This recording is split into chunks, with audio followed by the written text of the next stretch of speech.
Hello, everybody. Good afternoon. Welcome to our roundtable.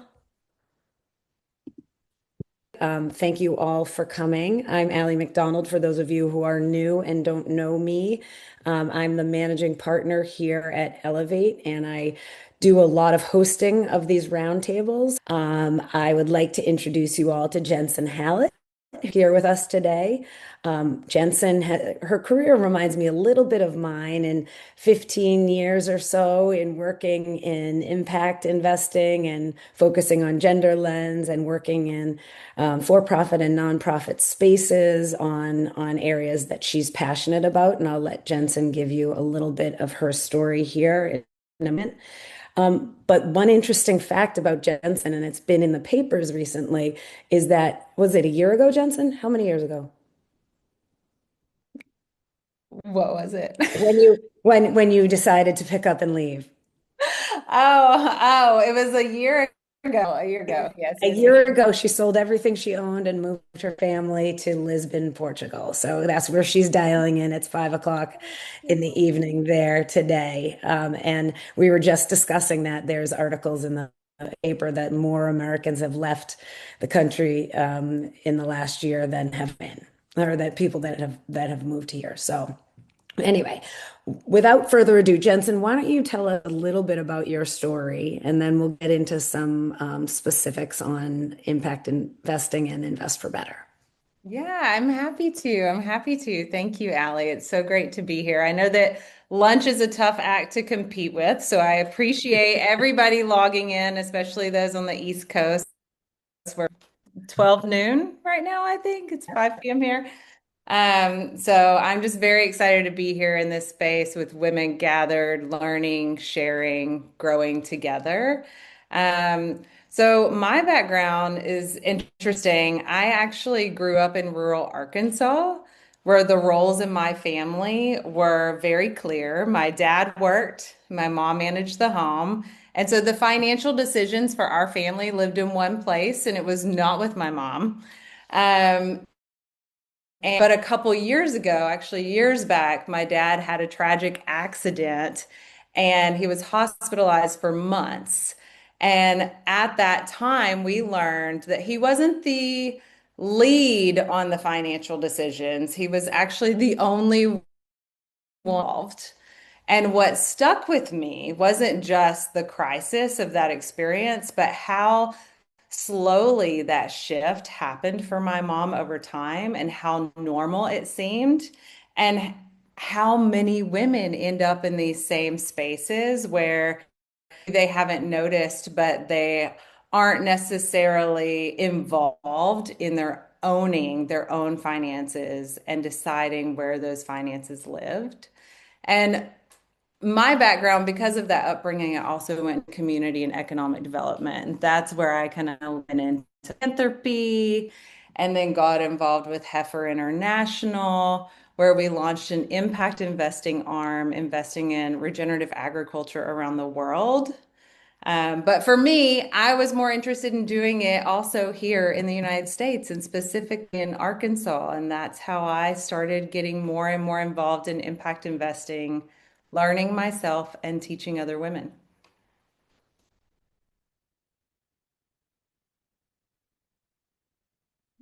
Oh, Allie, you're muted. Oh, sorry about that, everyone. Uh, and so talk to us about your work today and how you share that.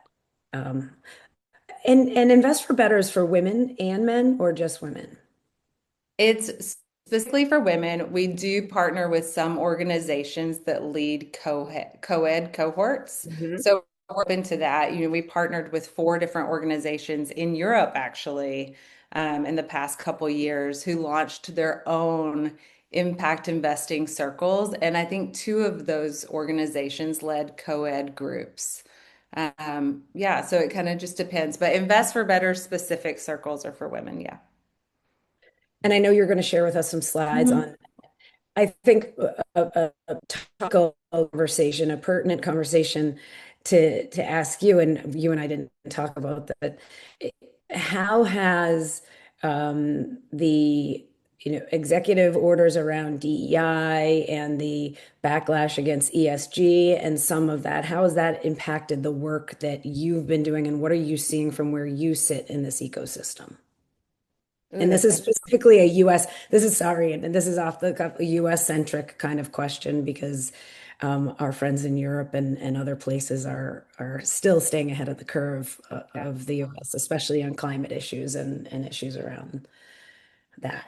Yeah, one of the great reasons to be here. But I will just say, like, based on, my experience and being in this ecosystem, a lot of this work is very relational anyway. So I have seen a pivot to less press, Mhm, less articles, less highlighting some of the great work that's being done around the country, and instead a lot of people being introduced one-on-one mhm, to folks who want to invest, to folks who want to fund specific programs who are doing great work still, but may not be using the specific DEI language anymore, because I know a lot of the institutional funders and investors have shifted away from some of the language mhm. that could be used. And I'm also the executive director of a nonprofit in Arkansas,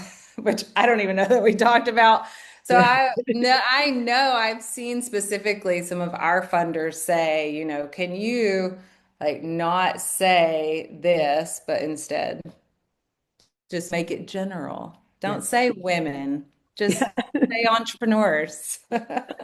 And so that is happening in the US all over the country. And so I think people are starting to be a little more vague in how they're describing their programs or their businesses, but most of them are still staying intentional and focused on the purpose. You just may not see it in the news necessarily. Yeah. It's similar to we're hearing a lot of other speakers and in a lot of other industries. It's the passion is there. People understand they still should be doing this because diversity on the end for Mhm. companies, for everyone. But the semantics have definitely changed, but the passion and the intention is still there, Right, which is good to know. right. Yeah, great. Would you like me to share a little Yeah. bit more? Okay. Well, I mean, we all know for decades women have been close to wealth, but we're not often encouraged to take ownership of it, right? And that's what I was talking about earlier with my mom and her story. We often manage careers, households, businesses, um, even sometimes other people's money. I've spoken to wealth advisors and financial advisors who don't actually, when I ask them about where their money is invested, they don't actually know because someone else is doing it. So many of us live outside of our own financial lives. But the thing is, once you realize wealth is access, it's participation, it's the power to make decisions, it's not just money, something shifts. And here's what I know about taking ownership of your finances and about investing is that you don't need to be an expert to begin. You just need to become engaged. Because every dollar that you have invested is already doing something. It's funding a company, supporting a bank, or shaping an industry. It's money's never neutral, right? So, for a long time, the primary question around investing has been how much money will this investment make me? But more and more women are starting to ask a different question, which is what is this building?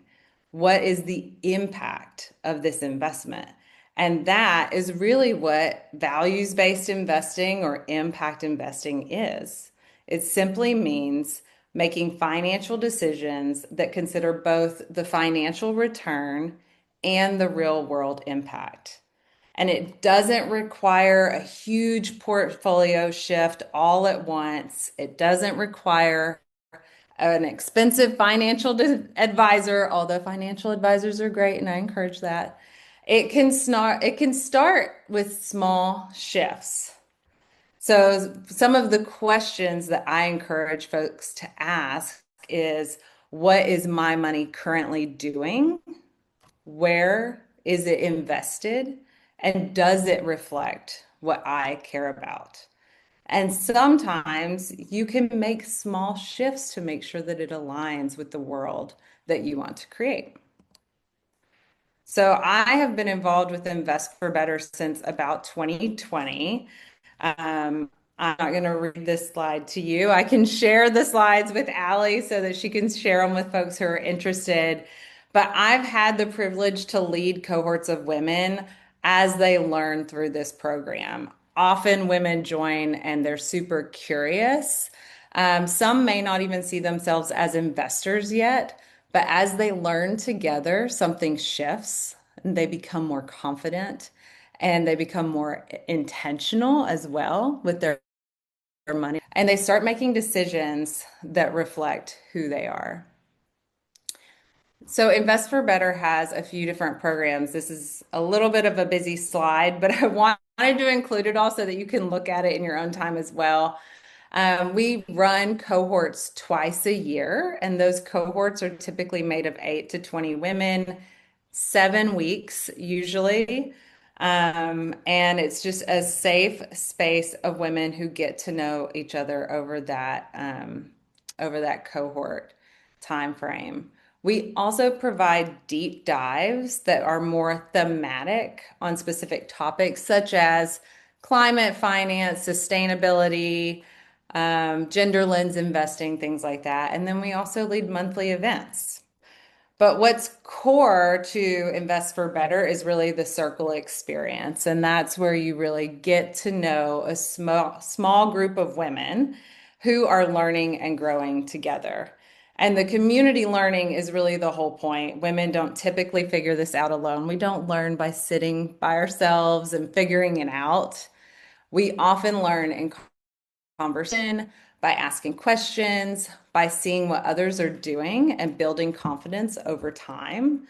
Um, and I have in here some of the topics that Invest for Better typically covers. We start with understanding your money story. What are some of your first memories of money? Taking inventory is taking a look at where your money currently lives beyond the dollar. So thinking, what are some other assets that you have that are not just dollars? Stock market, values driven, public investing, private investing, and then next steps, which are more about how to have conversations with financial advisors and setting your own goals. So I wanted to just point out, that impact investing doesn't have to just be stock market. I think when people hear the word investing, they think about the stock market, but it's really thinking about all of your money and what is the purpose that you want to align that money with. And it could be spending, it could be saving and banking, investing, and taking small steps to align your money with the life you want to build. I have this in here. So is this is more 101 about like where your money could potentially live. And I have broken out in here like here's the title and then examples. So if you have cash sitting in a savings account, one of the things that you might consider is, where is your savings and your checking account currently sleeping? Where does your money sleep at night? That's one of my favorite quotes from this whole industry. And this is one, And Jensen, this is one of the things that even as someone who worked in the industry and who was passionate about having impact, I hadn't really sat and thought about the fact that my money is sitting in a big major bank that might be funding fossil fuel extraction. exactly. Exactly. That's the thing. It's not just sitting there. And so, these are just some of the suggestions, right? Align it with the bank. And there are specific tools and resources you can use. Mighty Deposits is the one that really looks and evaluates banks. So if you want me to like share that resource, I'm happy to. What was that Uh, name? What was that? it's called Mighty Deposits. I think Okay. it's mightydeposits.com. Sorry, Swar, I didn't send you that earlier. No, no, I just think that's like it's the first step. Well, I think Right. consumerism is also a step, but that's the first step of like thinking about, okay, where is my money sitting and is it funding things that I'm not, aligned with? Right. And that's one of the common questions that I get is, if I don't have a lot of money to do private investing specifically into businesses, what can I do? And really taking a look at where you spend your money, where you bank, your retirement accounts, those things can make a huge impact as well, especially the more of us who do it. Mhm. So one of the things I wanted to also mention is our she economy. I'm not sure. I mean, I guess I can't see everybody on the camera, so I don't know if everyone's heard of our she economy. Um, but one of the things that makes this moment really different is scale, because you probably all know we're in the middle of one of the largest transfers of wealth in history, and women are at the center of it. And when women start investing, especially if we do it together, we don't just move money, we can move entire markets. And that's what our She Economy campaign is all about. It's about building an economy that reflects women's values.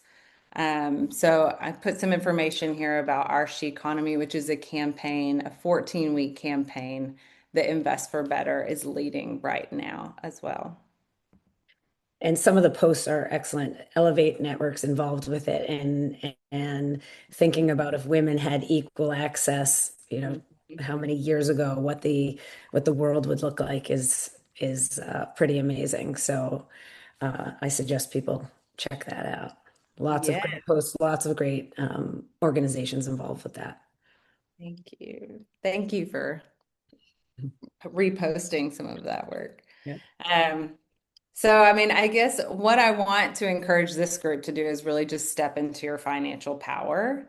If there's one thing I want to leave you with, it's that this isn't about catching up, it's about shaping what comes next. And I tried like when I'm having my cohorts, I make sure that folks, there is no judgment, there's no guilt about how much people are willing to shift or what they're ready to do at this time.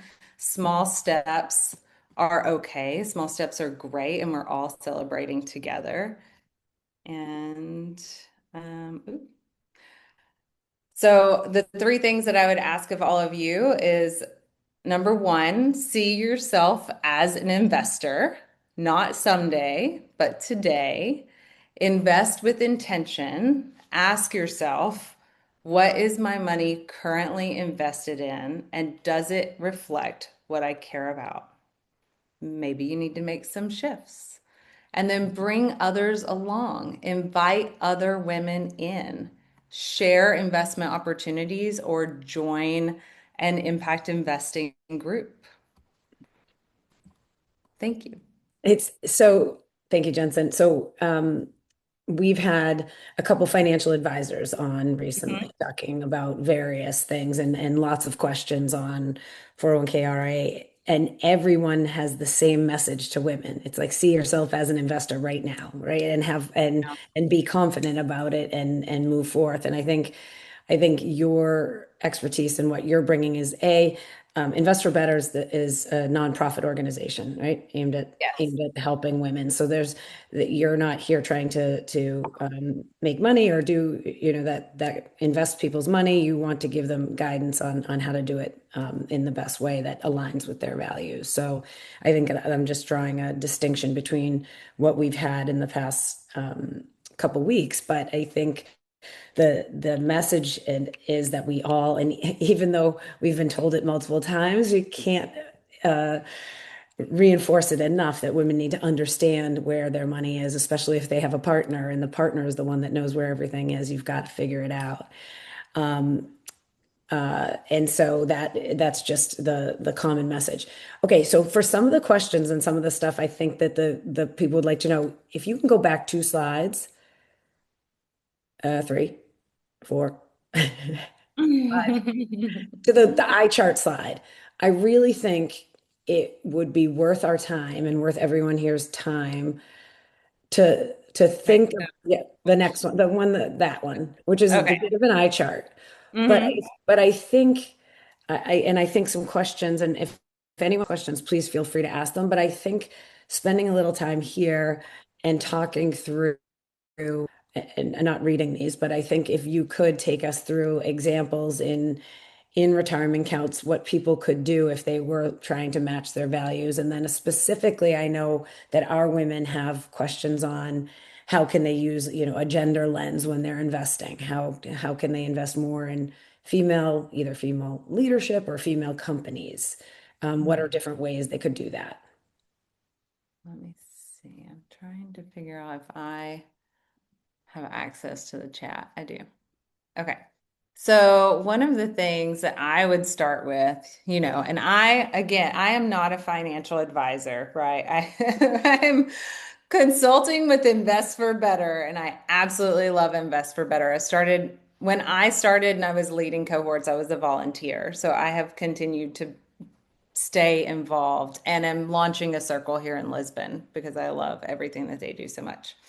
Um, but so I'm not a financial advisor, so this is all education. I want to make sure that everyone understands that. For cash, what I would really do is I would think about, okay, what do I care about? Wait, let me step back and go in the correct order. Think about your money story. What were some of your first memories about money? Because those memories deep down have an impact on how you're interacting with money today. Even with your partner, maybe with your investments, with your children, with your job. We all have a relationship with money. So that's usually where we start. And then we step into what do we care about? What's the purpose that I want my money to support? And then you can lean into the how. And the how is looking through where your money lives today and making the shifts that you feel comfortable with. Because the thing is, I don't know everybody on the call, but we're not all wealthy women and we don't have all the social safety nets we had. So I would start there and then look at cash. Where do you bank? And I'm going to put Mighty Deposits. I think Swore this. put it in there. Yep. Oh, okay. Perfect. Thank you, Shmore. MightyDeposits.com is a website that evaluates banks. And there's another site, but I like Mighty Deposits better. I can't remember the other one right off the top of my head. So that is where I would start. So I know when I was launching the nonprofit in Arkansas, we did research on who were values aligned banks in our community, and we started our checking account there for the nonprofit. So often these are community development finance institutions, which most people could just call CDFIs, or community banks. There's Women's First Bank in Chicago, Amalgamated Bank. Again, none of these are advice. I'm just giving you some examples that I know exist. And the one that we chose was Southern Bancorp, which is based in Arkansas. Um, and then as you move over and uphill, if you think about retirement accounts, health and savings accounts, and brokerage accounts, those are all types of accounts, but the investments are mostly in the stock market, right? So you can kind of do the research in one place. And my favorite place is asyousow.org. Asyousow.org. Does anyone know As You Sow? Do you know, Allie? You were laughing. Yeah. Yeah. It's another great nonprofit organization that looks Mhm. at and rates publicly traded companies, right? Based on their impact on things like the climate, things like Mhm. equality, those, right? Am I right? Yes, yes, exactly. You can actually go to their website and put in gender lens. And I think it's listed under gender lens investing. And they will give you some of the top tickers for NASDAQ, like the code that you invest in through the marketplace. And you can take a look at if you pulled up your retirement account, whoever manages your retirement account, say UBS, Fidelity, whoever does that, and then you take a look at where you're invested in there. You can take the ticker of the index fund, mutual fund, and put it into as you sow and see how they rank it based on these different topics like weapons of mass destruction, climate, gender, all these tobacco and alcohol, I think is in there. Um, so you can look at what you're invested in, and they can give you other suggestions based on your values. And so I find it to be one of the most helpful spaces when you're looking at public markets, which is where all these types of accounts are typically invested in. Sorry, I'm moving the chat around on my No, it's good. box. Real estate. Wow. So real estate is an interesting one, right? Because you have to get to know one of the things I've learned, I was just a keynote speaker at a real estate conference for women. And one of the things that I've learned is the impact investing ecosystem and the real estate investing ecosystem haven't fully come together yet. And so impact investors are often hanging out with public markets and like social entrepreneurship space. And then the real estate investors are hanging out with like development investors, so folks that are like looking more at like large scale development. But there are opportunities to invest in impact driven real estate. And some of the examples are like investing in a grocery store that's going into a community that currently doesn't have one, or investing in a project that, like a multi-use development project. There's one in Traverse City. Just giving an example again, a multi-use development in Traverse City where they have um, like affordable housing on the top. They have a commercial kitchen. They have a coffee shop and a restaurant. They have like fitness facilities, and they also have different events in the space. They have artists that have studios there and they hang up their art around the space. And the way that they financed that project, a portion of the funds came from individual investors in the community. And then another portion came from institutional funders, and then another portion came from like city and state government because of the development of it. So I think finding opportunities like that are really important. And there are a number of different funds who are focusing on real estate. Land is a really common focal point.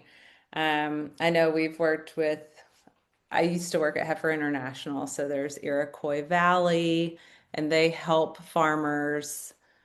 Um, they invest in farmland. I was trying to think if there's another one that I know that's really great. Are there still opportunity zones? Are they still doing that? They are, but I don't know a lot about it. Okay. Or I haven't kept up with it, I should Yeah. say. I knew a lot about it when I was with Heifer. Yeah. I haven't been super involved as much. Yeah. Yeah.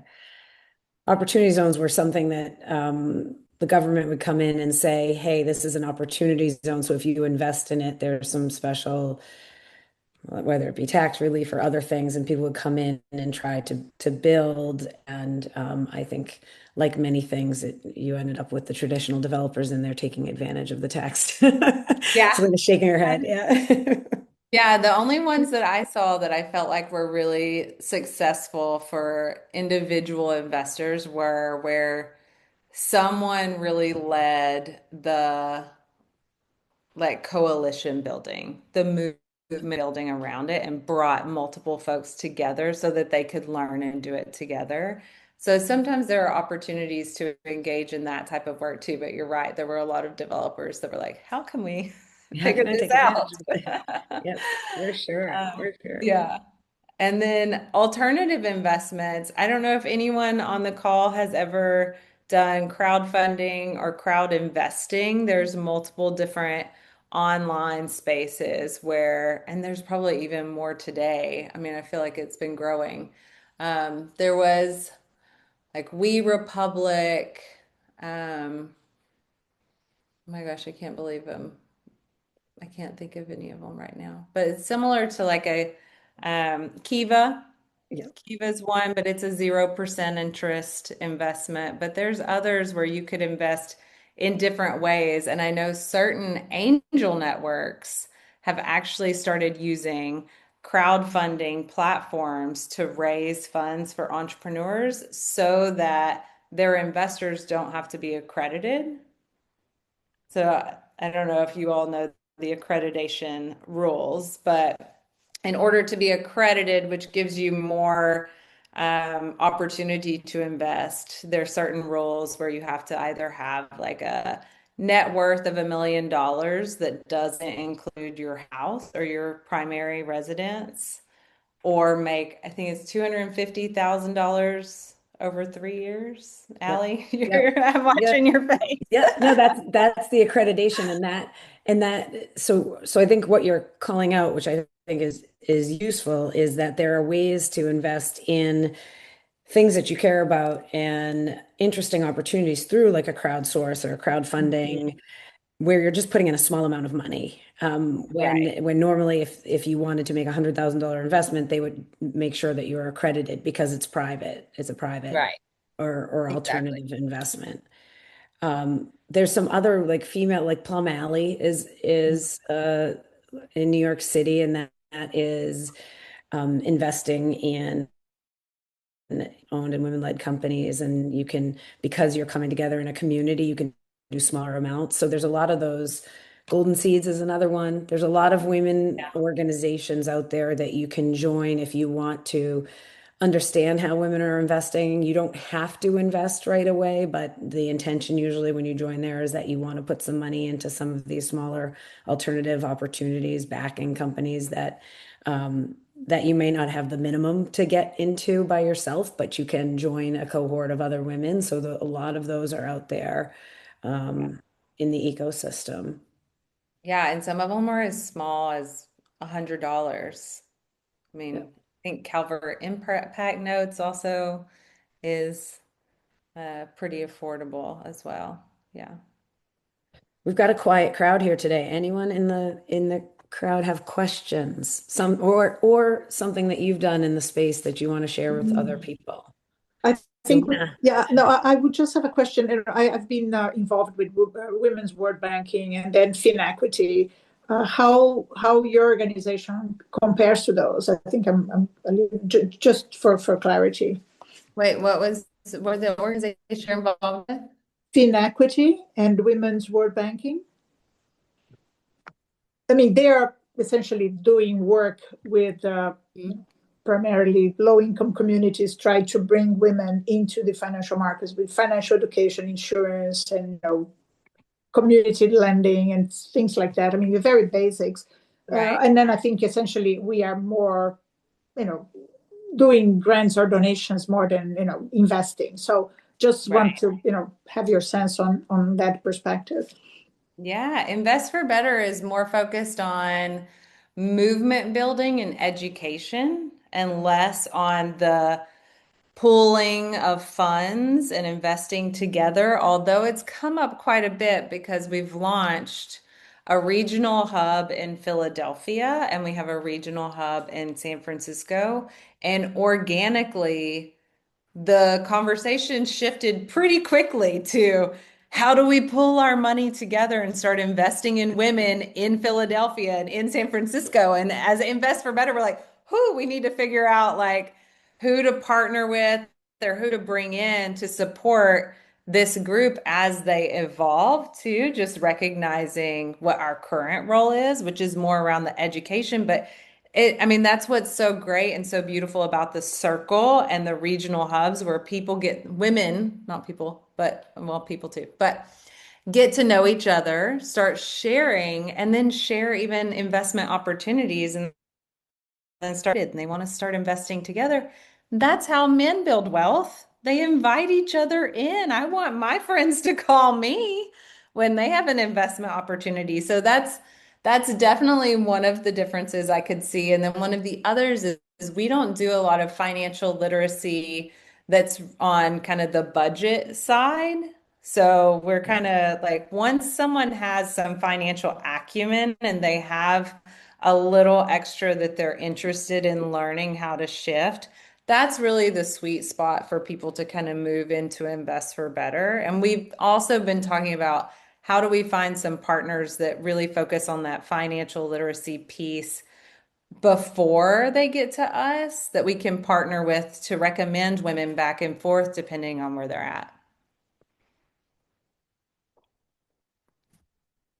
Thank you for that question. That's what I like about Invest for Better. And I've been involved personally, not through Elevate for a long time, pretty much since it started. And the education portion, right? So they're not trying to sell you anything. You don't have to, as Jensyn mentioned in the beginning, you don't have to have a lot of money. You can just have a little, or you can just want to come and learn. And then you hold webinars and other informational sessions that people are coming on and they do have a company and they may be seeking investors. So for those that do want to hear about other, women's companies and learn a bit more, there is that kind of outlet. And you have a good group on LinkedIn too. The Invest for Better group on Yeah. LinkedIn is Yeah, we have is pretty good. a whole group. And then one of the things that we're doing, connected to the OurSheconomy campaign, is we're having this culminating event in June in San Francisco where we're bringing in 12 women-led organizations that have financial products that investors can invest in like that day. And they range in like the amount, but they're all like under $1,000. Some of them are 100. And it's bringing women into this space so that they can actually meet face to face with folks who have a financial product they could invest in today. Yes, I can give you the event link. Yeah, for sure. It's funny because we have a when I think about consumerism and investing and aligning it with your values. And we are a women's organization, right? So the thing we have in common is that we want women to do well, but we all have different backgrounds coming from all over the world with different values. And and I think something like As You Sow, although it tends to be more on the pro climate, pro uh, the values, more progressive type of values, I think, are what they're screening for. But there are opportunities. When I was working at another company where you have one investor who's like, I don't want anything to do with gun emissions or anything like that, cannot be in my portfolio. I do not want it. And then you go to someplace like Texas where the matriarch is saying, no, we have to invest in guns because my son is in the military and I want to make sure that there's protection for him and that type of thing. And so one of the points I think that Invest for Better does a good job about is like you're aligning your own values with how you're using your money. Every dollar that you have has an impact, right? Whether it's positive, neutral, or negative, and you need to align that with what you want to see in the world. And you see a lot of this stuff came out of, the first impact investors were nuns, really, like in the in the church who were saying can't they were trying to help the community. So they were trying to do the right thing and invest properly with their money. And they've been leaders in that for years. But that's one of those things is it's all very individualized, right? Right. So Yeah. I know it's funny. I'm also an adjunct professor, and that's one of the things that's where I start really is that impact investing isn't new. It's kind of, it's being talked about now. We've given it a name and, but it really is just using your money in a way that you feel good about it, that you're supporting the things you want. And that could be even where you spend your money in Hmm. some cases. Yeah, I think that's probably one of the ways if you want to make social change one way or another. And we've been seeing it. It's a very divisive conversation, on the internet that a company gets canceled because they approach things one way or the other. And you see I think it's actually where you can see the impact of your investment dollar, whether you like what's happening or not with Target. All of a sudden, people are, boycotting Target for one or another, or some other publicly traded company, and you see it in these Yeah. billion-dollar companies. You see their earnings change because people decide they're not going to shop there. Yeah. And I think it's a great example of the power of the dollar. Yeah. And just think if people stopped shopping there and investors pulled their investments too. I Yeah, mean, that would be yeah, amazing. yeah. You can see a real big Right. reaction. Yeah. And that's the thing, as we take ownership of more wealth, which is happening, Mhm. we have the power to shift the whole economy and decide what comes next. What is the future of our world and of this economy? And so I just encourage everyone to really sit with that for a minute and sit with, what is your purpose and what are some of the shifts you could make Yeah. now? I want to get a piece of that $1 trillion transfer that's coming to the women. Me too. I'm like, oh, I don't have those parents. maybe some distant uncle. I think I literally said that yesterday. So. All right, ladies, we have a few minutes left for any questions. Does anyone have any questions, or is this new for a lot of you? Old hat? How are we thinking about it? Yeah, and I tried to keep it light touch, and any y'all are welcome to reach out to me on LinkedIn as well. I'm always open to answer questions or send you recommendations. I think just one comment. I think it has been like a little myth that impact investing is not profitable. It's, the returns are not, very high. And I have one friend, in fact, I was her mentor at Citibank in Brazil many years. She became the CEO of an impact investing, successful impact investing asset manager in UK. And she had extensive, publications about, that's what they were doing. They were investing in public housing for women who had been victims of, domestic violence. All kinds of different investments in the environment, or very much a gender length investment. And at the end of the day, the company was very profitable, so much so they just got acquired by another larger company. So I think that is one situation. You do need the education not only for what is the impact investment, but an impact investment is not, it does not mean you're turning down returns, or your investment is not going to be as profitable as a typical commercial investing. And I think that's an interesting goal to have. Yeah, I'm so glad you said that because I do think so many people think that, or I have actually had conversations where I've brought up impact investing and someone said, "Oh, we don't do that philanthropy stuff." And I was Yeah. like, "Oh my gosh, I know people who've made impact investments that have, made 18% returns. It just depends on the model and what you're comfortable with too. Some people don't want an 18% return if they don't need it back, and some people are building wealth and do need it. So I think it depends. I'm so glad you brought that up. It's such a good point, Selena. When I was first getting involved, and I had also worked a little while in philanthropy, and then was working with some of the um, larger financial services institutions, and they were putting the impact investing unit in inside of the philanthropy unit. And I was like, no, stop it. Like it's not the same thing. And the reality is some of it is concessionary, right? Some impact investing, you're like, I want to see this project get done and no one wants to really fully invest in it. So I will take a lower percentage return on this because I want to see it done. Like you can have that trade-off, but for the most part, especially with climate and energy and solar and all sorts of different things, those returns on investment can be higher than non what you would consider impact investing.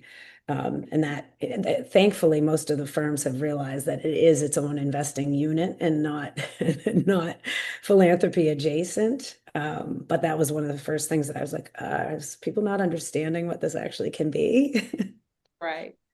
I'm really glad that you guys are like and kind of just putting it into like everyday speech because I feel like, as someone who is building and, starting literally from nothing to, what I have now, it's always very scary. Like you said, like, you don't need to be an expert, you just need to be engaged. Well, this is like my initial engagement. I don't know what I'm doing. I don't need to put things.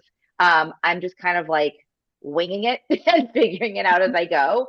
So like just having this conversation with you guys, I mean, I found it incredibly, incredibly helpful. And now I have like lots of good links and lots of good resources that I feel a little bit more confident that, I don't have to know what I'm doing. I can just do it.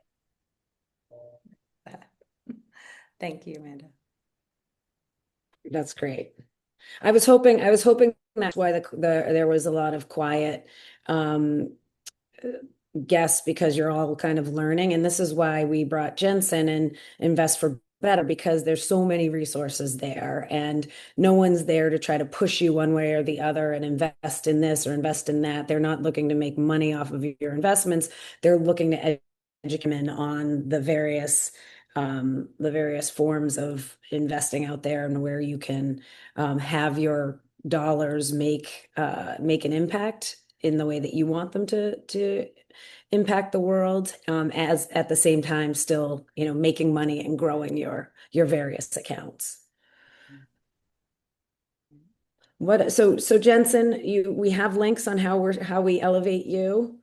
We stay in touch with you on some of these links. Yes, yes. I would love to connect with you all on LinkedIn, and I encourage you to join the OurSheconomy. I'm working to uplift this movement building really, and I'd love to see it go global as someone who's sitting in Europe right now and trying to build it here. So get involved. Yeah, and I'm sure, Allie. Yep. Tor, can you just reshare a lot of the links that we had? Shireen was late and wants, oh, there we go. Swear's not messing around. Okay. Thank you. Wow. Yep, we'll get all of those links out there. And I think going back to what you said at the beginning, Jensyn, like we're all investors. We have to own it and continue to educate ourselves. Yeah, and we can build what comes next. And we can come visit you in Lisbon. Yeah, let me know. Got to connect on LinkedIn first so you can message me or email me. Follow, connect with Jensyn and join Invest for Better on LinkedIn. I always find the information really good. And as someone who's been around the block a little bit on this, the quality of what Invest for Better and the women who, are the original women that started it are very serious and sincere investors and women and some of the best people in the biz. So I think we're in very good hands. Thank you. I will pass that along. I love that. Any final questions from anyone? Anything? Can reach out directly to Jensyn on some of those. Thank you for having me. Thank you, Jensyn. It was lovely to have you, and it was a great explainer of how we can all get started in becoming impact investors, because we're all already investors. Great. Thanks, everybody.